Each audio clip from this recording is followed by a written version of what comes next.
روشنی میں چلے، روشنی میں چلے۔ جی ناظرین، میں آپ کے میزبان سحری شروفن پروگرام کلام کی روشنی میں آپ کو خوش آمدید کہتی ہوں۔ جس طرح سے آپ جانتے ہیں کلیسیائی طور پر عالمی سطح پر عید ولادت المسیح کے پرمسرت اور مبارک دن کی خوشیوں کو سیلیبریٹ کیا جا رہا ہے، تو آج کے اس مبارک دن میں میری طرف سے اور پروگرام کلام کی روشنی کی پوری ٹیم کی طرف سے آپ کو ڈھیروں خوشیاں مبارک ہو۔ آج اس خاص دن کی بابت ہم بہت ہی اہم باتوں کو سیکھیں گے، جانیں گے اور ان باتوں سے فیض حاصل کرنے والے بنیں گے۔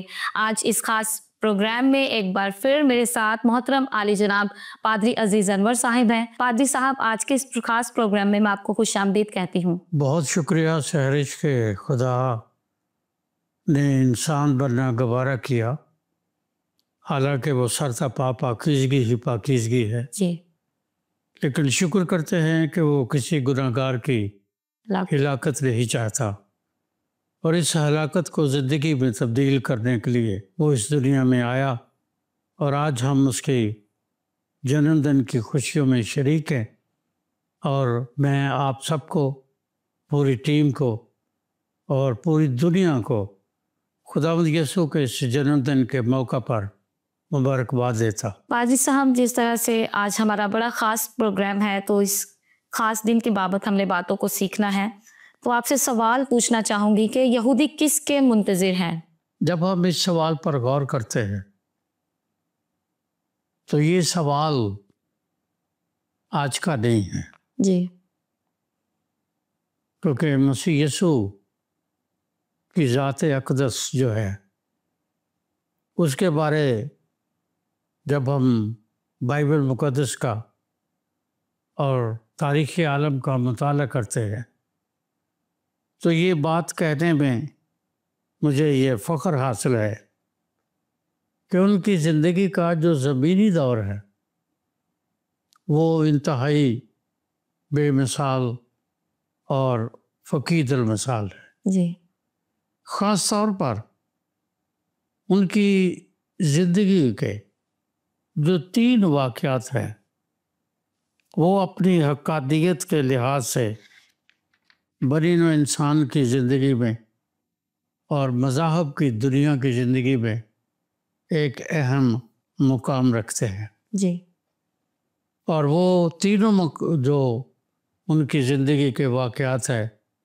اس میں پہلے ہے تجسم المسیح، جی، جس کو بہت سارے لوگ کبھی قبول کرتے ہیں اور کبھی اس کو قبول نہیں کرتے۔ دوسرا ان کی زندگی کا بہت بڑا واقعہ ہے جسے ہم ان کی مصلوبیت یا تصلیب مسیح کے نام سے یاد کرتے ہیں۔ جی، تیسرا جو ہے وہ قیامت المسیح کے نام سے ہے۔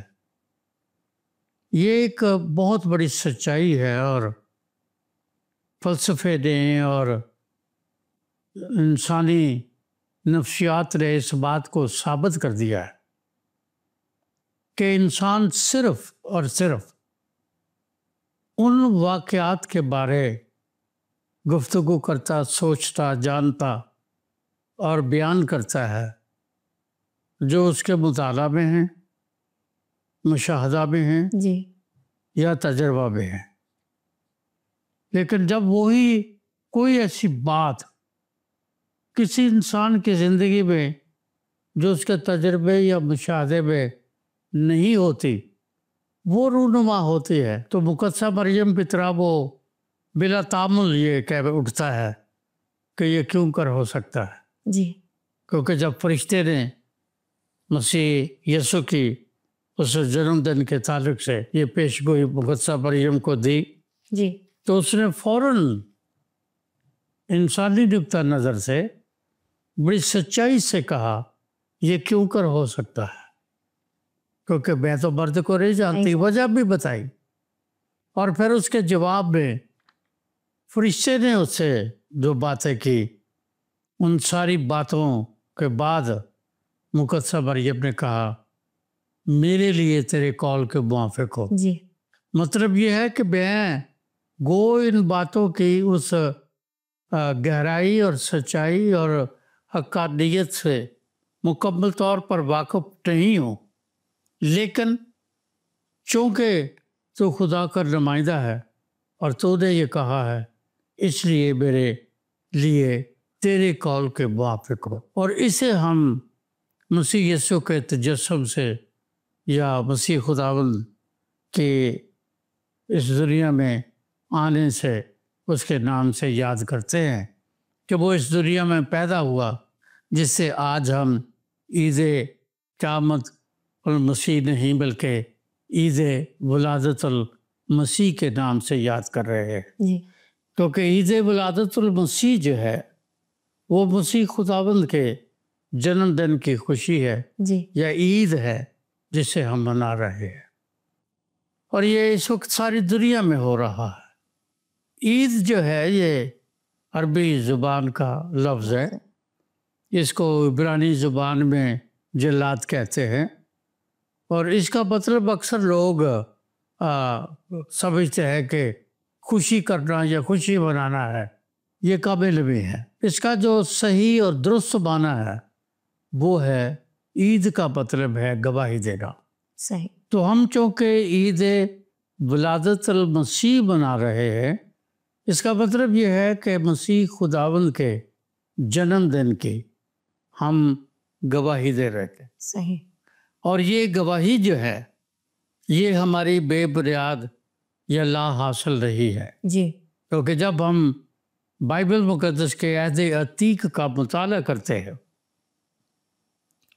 تو عہد عتیق میں 300 سے زیادہ پیش گوئیاں خداوند یسوع کے اس دنیا میں تجسم سے لے کر آسمان پر اٹھائے جانے اور بعد میں عدالت کے کام کو سر انجام دینے تک کی پیش گوئیاں خداوند کے پاک کلام میں موجود ہے۔ جی جو سوال آپ نے کیا ہے، جس شخصیت کا انتظار کر رہے تھے اس کو عبرانی زبان میں ماشیاخ کہا جاتا ہے، اس کو یونانی زبان میں خرسطوس کہا جاتا ہے، جی اور اس کو عربی زبان میں مشیخا کہا جاتا ہے۔ ٹھیک۔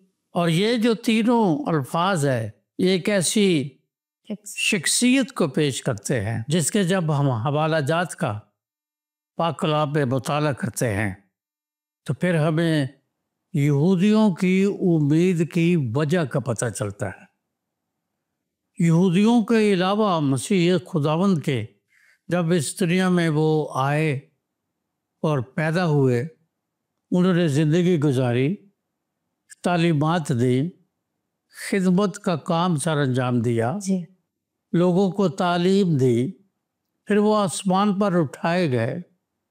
یہ جو حوالہ جات ہیں یہ یہودیوں کے ہاتھ کو امید کی حیثیت رکھتے ہیں، لیکن آج کے دور کے لیے وہ امید سے کہیں بڑھ کر ہیں۔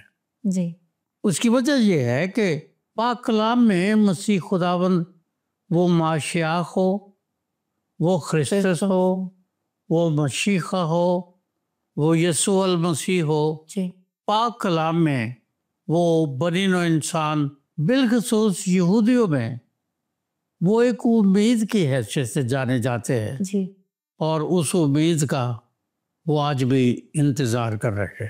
صحیح۔ سبب کیا ہے؟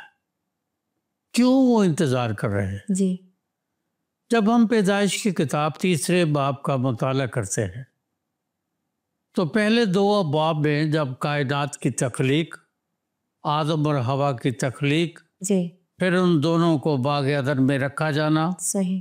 پھر خدا کے ساتھ ان کی رفاقت، ان کی محبت اور پیار کا ایک سبق وہاں پر درج ہے، جی جس کو جب انسان پڑھتے ہیں تو وہ کسی اور واقعہ اور کسی اور چیز کے بارے ان کا ذہن جو ہے وہ اس بات کو سمجھتا اور سیکھتا ہے۔ صحیح۔ جب ہم 3 باب کا مطالعہ کرتے ہیں تو پہلی بار ہمیں ابلیس کا تعارف کروایا جاتا ہے۔ صحیح۔ پہلی بار گناہ کے دخل کا ہمیں بتایا جاتا ہے کہ گناہ داخل کیسے ہوا۔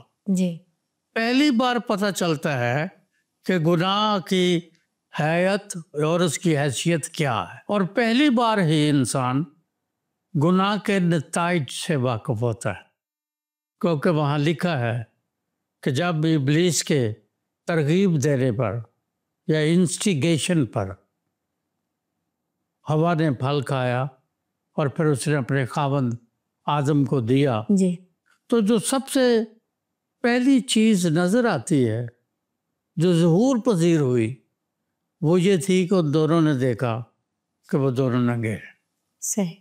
اس سے پہلے بھی جب ہم پہلے دو باب کا مطالعہ کرتے ہیں یا تیسرے باب کا مطالعہ کرتے ہیں جی تو ان کے لباس کا ذکر نہیں ہے، نہیں ہے۔ ہاں ان کے بدنوں کا ذکر ہے کہ خدا نے کیسے آدم کو اور ہوا کو کیسے تخلیق کیا، صحیح۔ اس کا ذکر ہے، باغ میں رکھا، باغ کا ذکر ہے، لیکن گناہ کے دخل سے پہلے انہوں نے کون سا لباس پہنا ہوا تھا اس کا کوئی ذکر نہیں، نہیں۔ جس کے بارے میں خدا کے کلام کے جو طالب علم ہیں وہ صرف اس بات پر متفق ہے کہ وہ دونوں چونکہ گناہ ان کی زندگی میں نہیں تھا اور خدا ان سے رفاقت رکھتا تھا، فیلوشپ رکھتا تھا، اس لیے وہ خدا کے جلال میں چھپے ہوئے، تھے۔ اور چونکہ وہ خدا کے جلال میں چھپے ہوئے تھے اس لیے انہیں تن ڈھانپنے کے لیے انسانی وسائل کی ضرورت رہی، نہیں تھی۔ لیکن ہم یہی پڑھتے ہیں کہ جب گناہ ان کی زندگی میں آیا جی سب سے پہلے انہوں نے یہ دیکھا کہ وہ ننگے ہیں۔ صحیح۔ پھر اس کے بعد کے واقعات جو ہے وہ ہم پڑھتے ہیں تیسرے باب پہ، لیکن اس کی 15ویں آیت میں ایک خاص بات پڑھنے کو ملتی ہے۔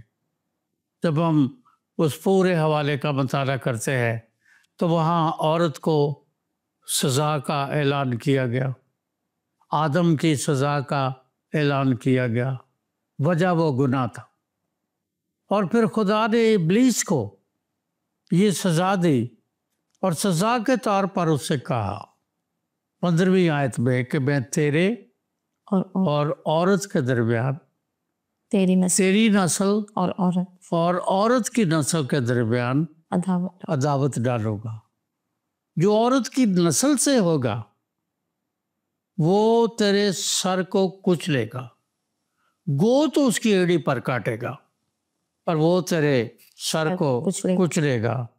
اور اس دن سے آدم اور حوا سے لے کر آج تک وہ یہودی جو مسیح یسوع کی شخصیت اور اس کی حیثیت اور اس کے مابوس اس دنیا میں ہونے کا انکار کرتے ہیں، جی وہ شخصیت کا ایک انتظار کر رہے ہیں جی جس سے ہم دوسرے معنوں میں خدا کا چنا ہوا اور چھڑانے والا کہہ سکتے ہیں، صحیح۔ کیونکہ وہ عورت کی نسل سے ہے، حالانکہ عورت کی نسل سے کبھی کوئی نسل نہ دنیا میں ہوئی ہے نہ ہوگی، لیکن مسیح یسوع کو عورت کی نسل سے جب پیش کیا گیا، جس کا ذکر ہمیں خدا کے پاک کلام میں لوکا کی انجیل کے پہلے باب میں ملتا ہے، تو وہاں پر لکھا ہے، اور میں اکثر یہ بات سکھانے کی کوشش کرتا ہوں کہ وہ جو چنا ہوا وسیلہ ہے جس کا پیدائش کی کتاب کے 3 باب کی 15ویں آیت میں ذکر ہے، اور جس کو پوری بائبل میں یا عہد عتیق میں نے پہلے بتایا 300 سے زیادہ پیش گوئیوں میں پیش کیا گیا ہے، صحیح، اس کے لیے مختلف القابات استعمال کیے گئے ہیں، جس میں سے ایک لقب یہ ہے کہ وہ چنا ہوا ہے، اور یہ یسایہ میں لکھا ہوا ہے۔ دوسری بات لکھا ہوا ہے کہ وہ چھڑانے والا ہے، بالکل۔ تیسری بات لکھا ہوا ہے کہ وہ خدا کے مخالفوں کو سزا دے گا، صحیح۔ اور اس کے لیے یہ تینوں باتیں جو ہیں یہ آج بھی یہودیوں کو اور بہت ساری دیگر اقوام کو جو خداوند یسوع کو نجات دہندہ کے طور پر قبول نہیں کرتے یا اسے وہ آنے والا مسیح یا بادشاہ کے طور پر قبول نہیں کرتے، جی یہ تینوں باتیں ان کے ایمان اور اعتقاد، یا ان دوسرے الفاظ میں کہیں جی تو ان کے اعتقادات کی بنیاد ہے، صحیح کیونکہ وہ یہ جانتے ہیں کہ وہ تو چنا ہوا ہے، اور مسیح یسوع کیسے چنا ہوا ہے؟ صحیح وہ تو چھڑانے والا ہے۔ مسیح یسوع کیسے چھڑانے والا ہے؟ مسیح یسوع کیسے جو خدا کے مخالف ہے ان کو سزا دینے والا ہے؟ جی کس طرح سے جب ہم یشایا کی کتاب کا مطالعہ کرتے ہیں صحیفے کا، میری نظر میں ایک بائبل کا طالب علم ہونے کی حیثیت سے یشایا نبی کا صحیفہ 5ویں انجیل ہے۔ جی اس کی وجہ یہ ہے کہ جتنی زیادہ پیش گوئیاں یشایا نبی کے صحیفے میں کی گئی ہے بالکل وہ پوری بائبل میں اتری نہیں کی گئی، لیکن اس کا دوسری بار ذکر جو ہے وہ یشایا 7ویں باب کی 14ویں آیت پہ ہے۔ صحیح وہاں لکھا ہے، اور خداوند آپ ہم کو ایک نشان دے گا۔ جی نشان کیا ہے؟ دیکھو ایک انباری حاملہ ہوگی اور بیٹا جنے گی، اس کا نام لکھا ہے ایمینول رکھیں گے۔ جی اب ایمینول کا ترجمہ عہد عتیق میں نہیں ہے، صحیح اس کا عہد جدید میں ہے۔ فرشتہ مقدس یوسف کے پاس آیا جی جب وہ اپنی حاملہ منگیتر کو یا بیوی کو چھوڑ دینا چاہتا تھا۔ اب وہ جانتا ہے کہ وہ حاملہ ہے لیکن بدنام کرنا نہیں چاہتا۔ صحیح وہ بھی یہودی ہے، وہ بھی یہودی ہے۔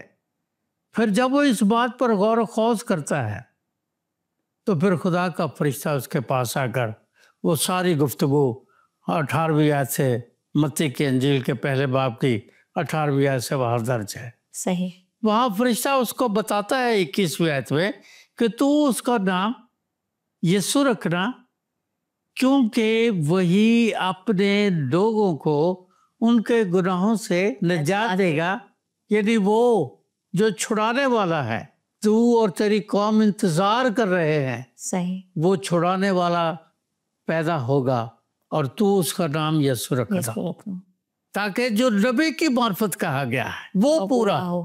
کیا کہا گیا ہے کہ دیکھو ایک کنواری حاملہ ہوگی اور بیٹا جنے گی، اس کا نام ایمینول رکھیں گے۔ اور فرشتے نے پہلی بار بتایا جس کا ترجمہ ہے خدا ہمارے ساتھ۔ میں اس ترجمے سے متفق نہیں ہوں۔ میری نظر میں یہ ترجمہ وہ سارے معنی نہیں دیتا جو ایمینول کے ہو سکتے یا ہیں۔ عبرانی زبان میں ایمینول کا مطلب خدا ہمارے ساتھ نہیں ہے، ایمینول کا مطلب ہے خدا میرے یا ہمارے اندر ہے۔ اس لیے اس نے بتایا، اور یہودی اسی ایمینول کو جو ان کے اندر بسے گا اور چھڑانے والا ہے اس کو آج بھی انتظار کر رہے ہیں۔ صحیح ایک بہت بڑا سوال ہے دنیا میں کہ جی خداوند خدا نے مقدسہ مریم کو بطور کنواری کیوں چنا؟ صحیح کیونکہ یہ ہمارے عقیدے میں بھی ہے۔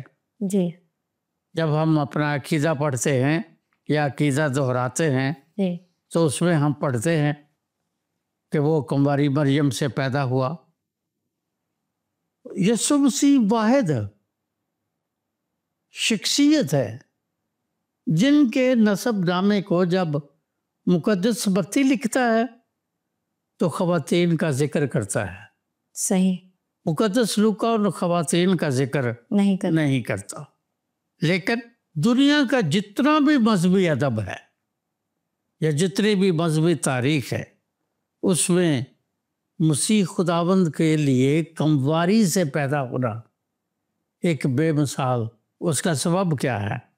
کیونکہ جتنے بھی دنیا کے مذاہب کے بانی یا ہادیان ادیان پیدا ہوئے ہیں ان کی پیدائش معجزانہ تو ہو سکتی ہے، صحیح یا اس کو معجزانہ طور پر پیش کیا جا سکتا ہے، جی لیکن کسی بھی مذہب کے بانی کو یا کسی ہادی کو وہ کوئی بھی حیثیت، کوئی بھی نام رکھتا ہے، جی اس کو ہم یہ نہیں کہہ سکتے کہ وہ کمباری سے پیدا ہوا، صحیح کیونکہ کمباری سے پیدا ہونا جو ہے وہ ہمیں بتاتا ہے کہ اس کا مطلب کیا ہے، جو میں ابھی بتاؤں گا۔ جی جب ہم اسکندر اعظم کی تاریخ کا مطالعہ کرتے ہیں تو اسکندر اعظم خود اپنے زبان سے اپنی کتاب میں جس اس کا نام دیوتا ہے، اس دیوتا کے بارے میں بتاتا ہے